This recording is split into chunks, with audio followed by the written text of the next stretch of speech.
Jenny Shane is a divorce coach. She does it all. So you want to do a quick introduction of yourself? Yeah, sure. Thank you.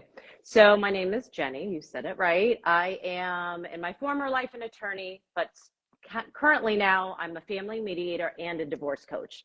And with my divorce coaching, I use so much of my background as a lawyer, as a family mediator to really do coaching from like a legal lens. And, there's so many divorce coaches out there that have different approaches. My approach is much more legal based. So I help people before divorce, during divorce, and after divorce with much more of a focus on the legal component of it.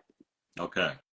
Very Yeah. good. Well, we don't want to waste people's time here, so we got a lot of questions. We picked, I think, 7, so they're kind of all over the place. But let's hop right into them. They are, yeah. We'll give people a fair warning. There's a lot of topics to cover, and they don't really go chronologically of a divorce. They're just hot topics. Exactly. We're all winging it, and your life is scrambled. So let's get right to it. Sure. First question we got. What do I do when my ex won't pay my child's medical bill from 2 years ago, pre-divorce? Is it now my responsibility? Yeah, so that comes up all the time with my clients. And obviously, that is something that comes into play either right after divorce, or if you weren't married, just a co-parenting issue that's been going on for a long time. So my first reaction to that is you need to go to your parenting plan. What does your parenting plan say? That is your Bible. When you are in a co-parenting situation, it is a contract that you signed on how the two of you are going to co-parent moving forward. So if there's an obligation of your co-parent to pay you back for out-of-pocket expenses, any reimbursements, and they're not doing it, you need to start creating a log. You can't just kind of randomly pick at different expenses that haven't been reimbursed. Start creating a log today of all the things that you are owed. Once you have a significant amount, like 5 or more, that are reaching really the hundreds to thousands of dollars, then you can start creating an enforcement petition, something to go back to the court and say, I am owed all this money. Here's the record of it that I've submitted. I'm waiting. I get ghosted here. Nobody's paying me back. And then a court can truly consider enforcing the parenting plan language that says reimbursement is required. Otherwise, if you go back to the court for every little missed receipt you're not getting reimbursed for, a court's going to laugh at you and not pay a single attention. So create a log now. And how does that look? You're obviously not going right to court. You're probably having 58 frustrating conversations with your ex. Do you have any advice as to, I agree, get your things in order first, but go to your ex first with this, and then you go to a lawyer if they're not listening? Yeah. I mean, I've always told my clients, first and foremost, you want to try to solve these things amicably. You want to go to your parenting plan, know the language backwards and forwards so nobody can question you on what you are entitled to or not. And then approach your co-parent to say, here's what I'm due, and I'm not receiving it, and this is how much time has gone by. Give them the benefit to get you up to date amicably first. If they ignore you, if they say they're going to do it and they don't follow through, at that point, then you start collecting all of these missed payments, and then you can go back to your lawyer or to the court directly to ask for enforcement. And it's important also, I want to make a quick mention, you don't always have to use a lawyer for these enforcement issues, especially if it's clear cut like this. Your ex owes you $1,500 for braces that were supposed to be paid and were never paid, and you had to out of pocket, and you've asked for it. You have documentation showing that, and it's never been reimbursed, and now you are 6 months to a year later. You don't really need a lawyer to go do that argument for you in court. Go to the courthouse, get the necessary paperwork to file an enforcement issue, and handle it yourself. I truly feel that people can do those things if they have solid documentation and foundation to show a court that they are due this money. Good advice. All right, next question. What do you do when your ex won't let you talk to the kids while they're visiting him? Again, this is a parenting plan issue. A lot of these challenges come up when one co-parent refuses to play by the rules. They refuse to look at the parenting plan and understand it, knowing what they must do. One of those musts being allowing the other co-parent who does not have the time sharing to communicate with their children. I know in Florida, that is a very specific provision and a parenting plan that they have, that you filled it out saying the other parent can call at this time in this manner. And if they don't get to talk, they have to try to call back. There's very specific language. And I'm sure many states have that as well in their parenting plan.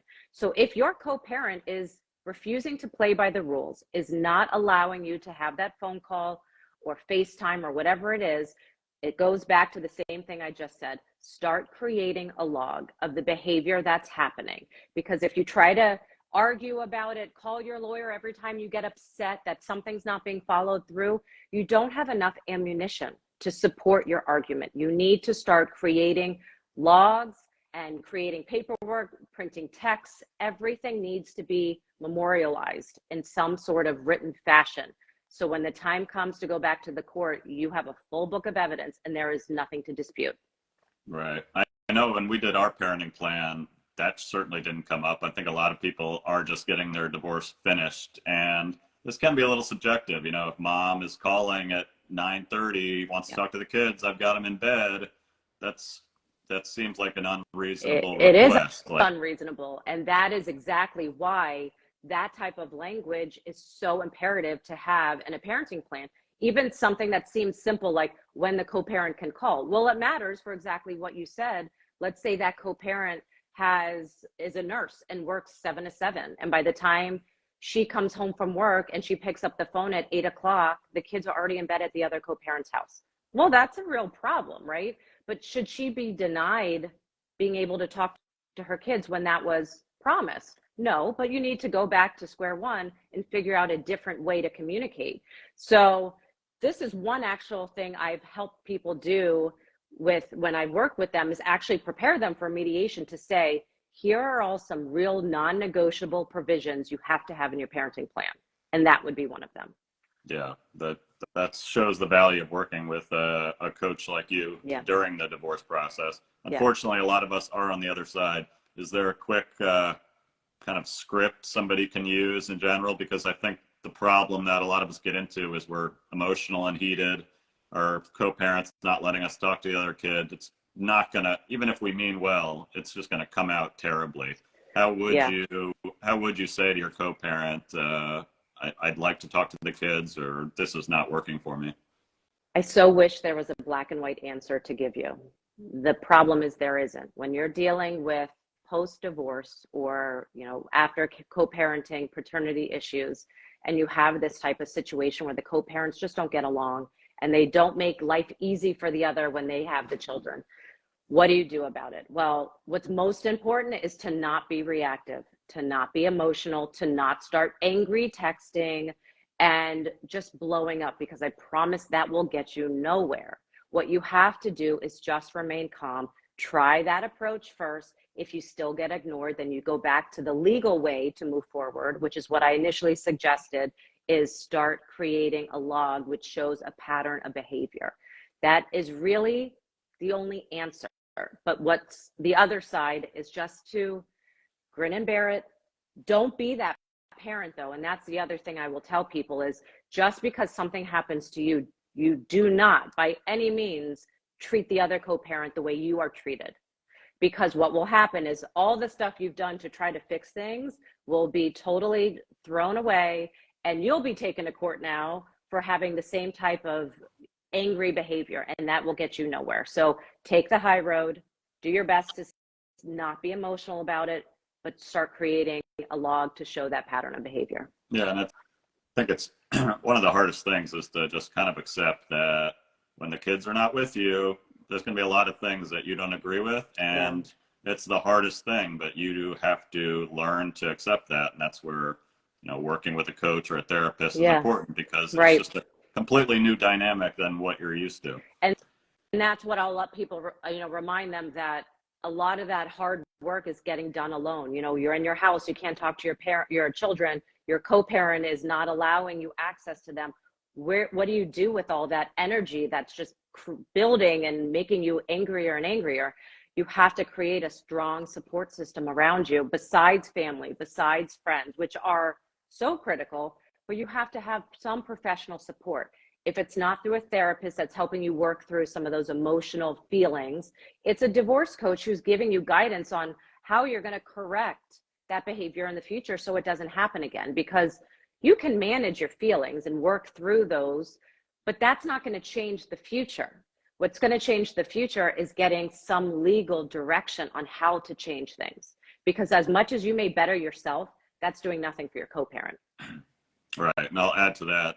Counterintuitively, you really injecting yourself into the situation. End of the day, it's the kids that we're most worried about, right? Like you wanting to talk to them, and it actually might cause more problems. So sometimes it is better to just be like, I know I'm right.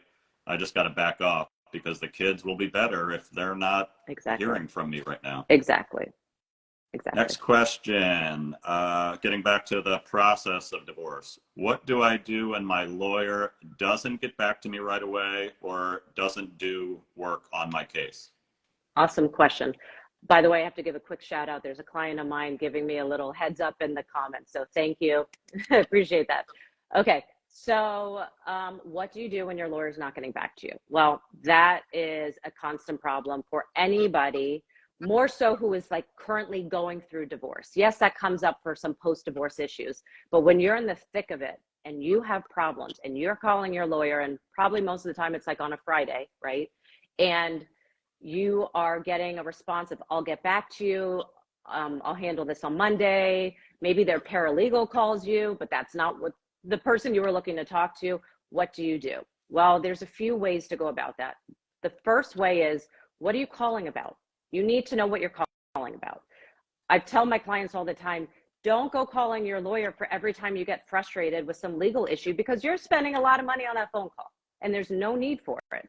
Let's first figure out, what are you calling them about? Is it something that is a true legal emergency that needs to be handled that moment? And I'll give you an example, like your co-parent drinks alcohol during their time sharing. And you know that parent just went out and got sloshed and now is coming to pick up your kids for their time sharing. That's a problem. That's a good call for your lawyer. Another one, which is not a good call for your lawyer, would be, like we said before, my co-parent is not letting me speak to my kids. I don't get to see them until Monday. So that means I don't get to talk to them for the next 3 days. Don't call your lawyer about that. Your lawyer can't do anything. So it's first about managing what is the problem. Figure it out. If it's a true legal emergency that deals with life or death or serious health risk, yeah, maybe a call to your lawyer is a good idea. But if it doesn't involve anything super urgent, it can wait. And that is also where having a support system outside your lawyer is really imperative. And that's where my clients text me and tell me what the problem is, and I help talk them through it. So then they realize real quick, okay, maybe that wasn't as urgent as I thought it was. I can manage and I can get through this. Or if it is a legal thing, it can wait till Monday or Tuesday. Then I'll reach out to my lawyer. So that's one thing. But the other question that kind of comes out of your line of questioning, which is what happens when your lawyer doesn't get back to you? Let's figure out, is it about the status of your case? Is your case at a point where maybe it's not going anywhere and you're calling your lawyer and asking for status updates and your lawyer's not getting back to you? That's a real problem. You need to figure out why. Is it because your lawyer is inundated with other cases? Is it because your lawyer doesn't think your case is a priority anymore, so you're on the back burner? Is it because your lawyer's lazy? That happens too, right? So there's a lot of reasons why your lawyer's not getting back to you, and it's super important to figure out what is going on, because I've had to give the advice multiple times that in that scenario, maybe this lawyer is not the right fit for you anymore. And if you feel like your case just needs to keep moving on and it is stalled and you can't handle that and be patient, then switch lawyers. Because putting pressure on your lawyer is not going to make it work. Yeah, and that's where you have no context of what a good lawyer is when you're going through it. This is another reason why talking to not your family, not your friends who haven't been through it, Yeah. either somebody that has been through it or a coach, even if it is, I need 3 sessions. Here's what's going on. I like that you said text you, because you could even say, ignore, not a big deal. This is a problem. I think we get a lot, you're in this like very isolated state when you're going through divorce. People are supporting you, but they don't get Yep. it. So you need to talk to another Yep. professional Yep. that understands Actually, it. I have a very quick comment, and it's just a quick little story. So I had a client that I worked with previously who found out that her ex lost his job. And then he immediately was threatening her. He's going to go back and change child support and he's not paying anymore. So for her, she kind of panicked, rightfully so. You know, you hear that, and that's the last thing you want to hear. But connecting with her and saying, look, that's a threat that is totally unfounded. So even though it's a Friday at 4 p.m. and he's texting you, I'm not paying child support because I don't have a job anymore. Good for you. The law is not going to uphold that argument. So relax, remind yourself his threats are purely empty, have no effect on your child support now, even your child support next month. To go back and change child support is not that simple. Could it happen? Sure. Is it going to happen in the next week or two? No. Right. Yeah. I think that's where it's good to have just almost a copy paste script. Thanks for letting me know. Let me get back to you on next week about this, because you do want to put the fire out, but you're not going to have a good response to that in the moment. Exactly. Next question. What is the right legal path to take to start my divorce? Okay. So this one comes up often. I get a lot of people who reach out to me just for that initial advice on, we just had the conversation that divorce is on the table. What do I do? I don't know what to do. I know divorce will happen, but in my mind, I just call a lawyer. That's the right thing to do. Well, that's not always the right thing to do. So the quick answer, because this could be a super long-winded discussion on what's the right path for you going through the divorce.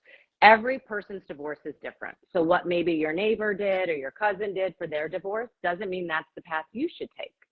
If, generally speaking, if the divorce is pretty contentious, you know, you can't really sit down at a table and write out a settlement agreement, you're probably going to need to go seek lawyers. Okay.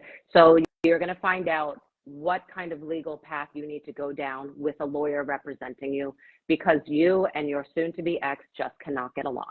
Or maybe there's super complicating assets or liabilities or other factors involved that you need professional help to solve it. You're probably going to need a lawyer. If you have a different scenario where you and your ex agree to divorce, but you don't hate each other, you just don't like each other a lot, you may be in a position to move straight to mediation and even bypass lawyers. In that case, if you might, and when I'm acting with a mediator cap on and somebody calls me about mediation, my first question to them is, can you sit at a table and just have a conversation with your ex? If they say yes, mediation could be a good potential for them. They are candidates. Then it's a matter of, okay, if you're willing to come to the table and have conversations, then you can move straight to mediation. We can do all the work leading up to it together, get you into a settlement, and help you basically go straight to the courthouse and be done. That doesn't work for everybody. You really do have to be able to sit at the table, be on the same page, not liking each other, but enough to know you don't want to spend money on lawyers. Another path can be something that we call collaborative divorce. And that is where you each hire a lawyer. Most of the time you each hire a lawyer, but your lawyers have gone through trainings to agree not to fight, to stay out of the court system. So you're still represented along the way, but you're not going to be filing motions back and forth and going before a judge. You are going to solve it as you go. You may bring in a therapist, you may bring in a divorce coach, maybe a financial advisor, an accountant to help you along the way, but you're both going to have that legal representation. So you're kind of like going parallel through the divorce, but you're not alone. You have professionals and you're agreeing to stay out of the court system. So those are 3 ways to go through divorce. Are there more? Certainly. But the best way to figure that out is to really meet with someone who can give you some feedback. And I do that with people all the time.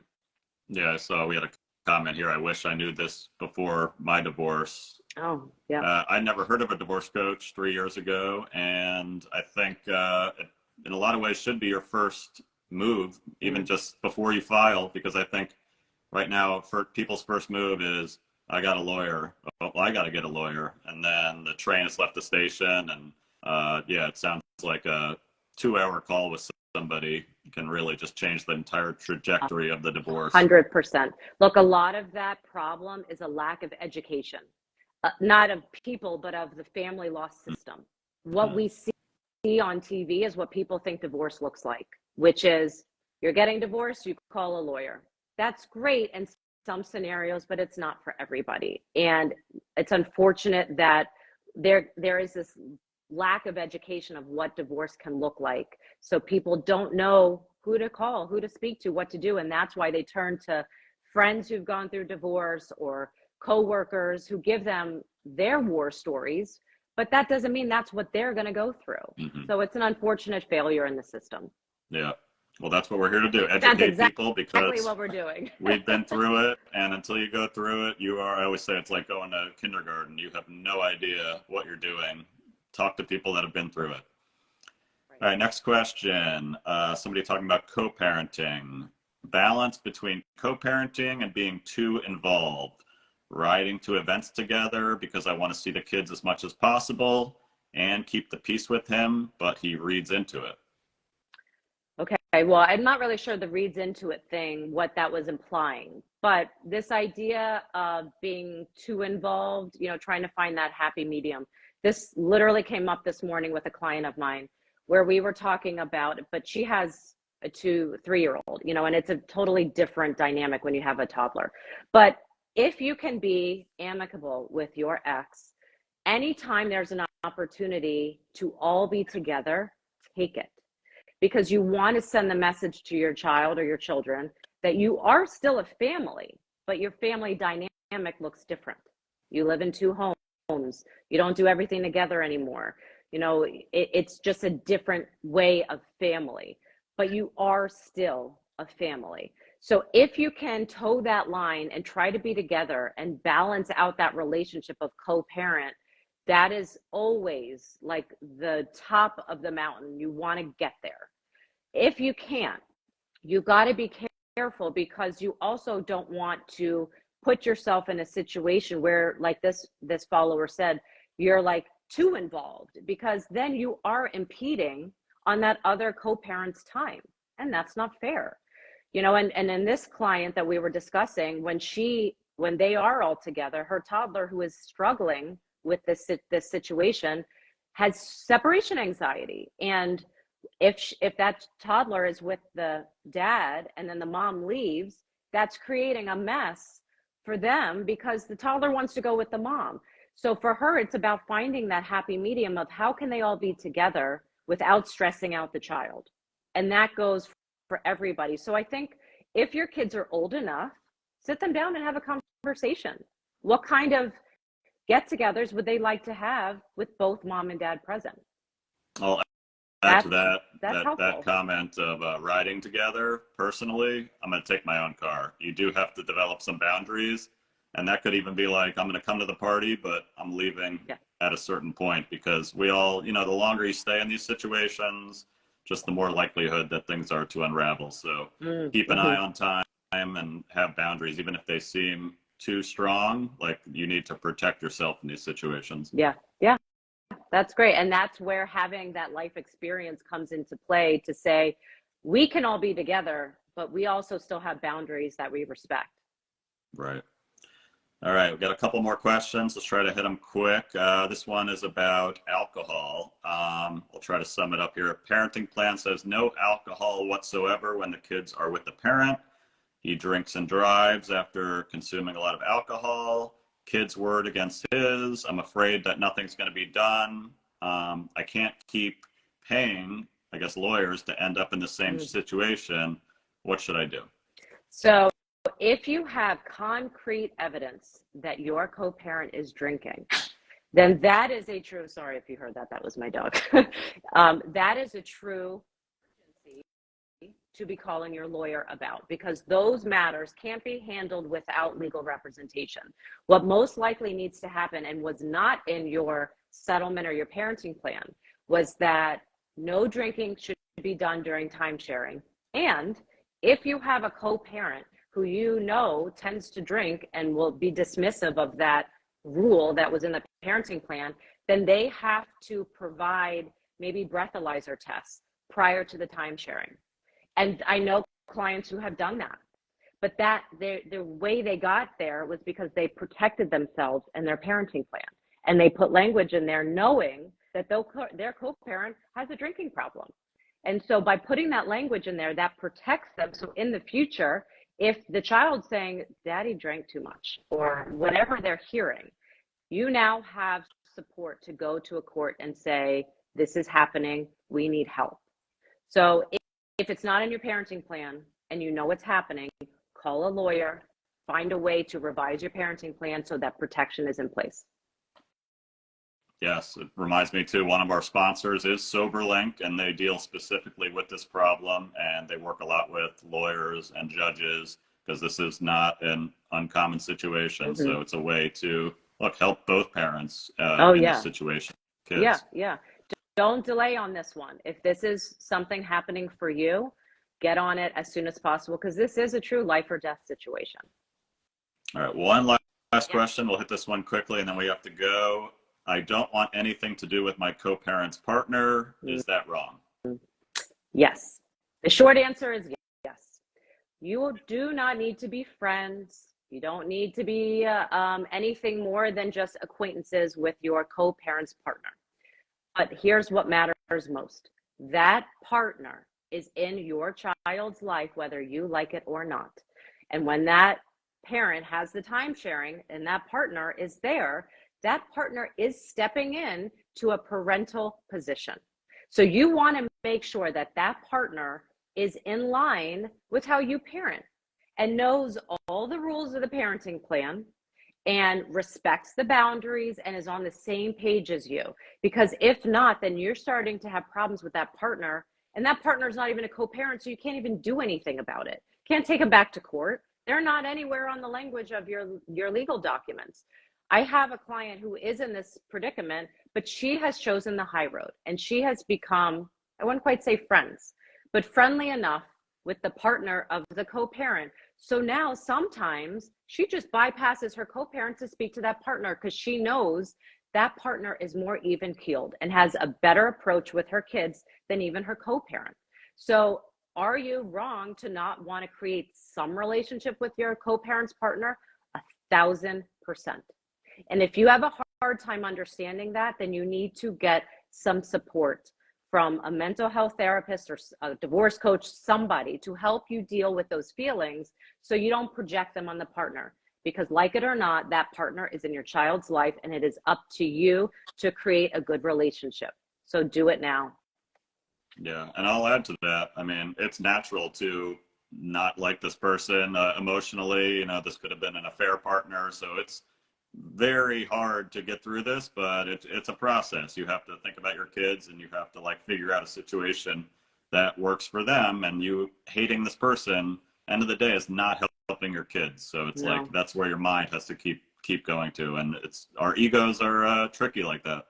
They totally are. They totally are. And you have to many times take the high road, whether you like it or not. I know that's something we talk about all the time ad nauseum, but there's a reason for it. And if you are that in the high road, you are doing the right thing. And that high road is exhausting sometimes. We'll say that. It sure is. It sure is. But I like to believe in karma, right? Doing the right thing will bring good back to you. So keep putting it out there, as difficult as it is. Find some really good outlets for your stress so you can deal with them separately. But when it comes to that co-parent situation or the divorce situation, you can handle it with grace, because at the end, that's what truly matters. Not how bad you fought or how angry you got. That doesn't matter. Right. Well, we got some more questions in the chat, but we are out of time. I have added to our site, WTFdivorce.com. I think it's /ask or question, but on the site you can submit a question that we're going to have coaches like Jenny answer hopefully more often. So definitely send me a DM or go to WTFdivorce.com and submit your question. Jenny, thanks so much for being here today. Tell people where they can find more of your work. Yeah. So go to my website, go to my account, Family Talk with Jenny. I'm putting up content all the time. Feel free to DM me. I'm extremely accessible, almost to a fault, but that's what I provide to my clients is easy access to me. When a true problem arises, you know, you're going to hear back from me within a couple hours or less.